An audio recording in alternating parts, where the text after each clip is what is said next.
Hello mga ka-store, nandito na tayo uli sa next raffle natin sa free biscuit round 169.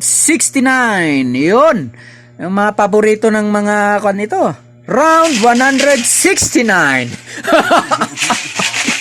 Free coffee, tatlo ang pupunutin natin na Atomy Arabica sachet. Yun, si Sir Romeo uli ang bubunot. Unang mananalo, number 8. Number 8. Hindi ikaw. Yan.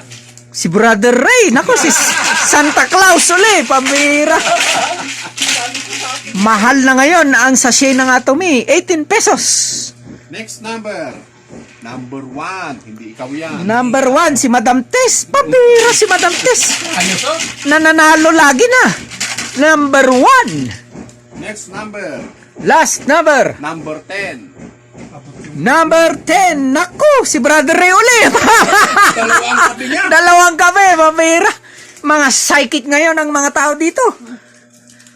Hindi ulit tayo nanalo. Dalawa sa akin. Congratulations sa mga winners.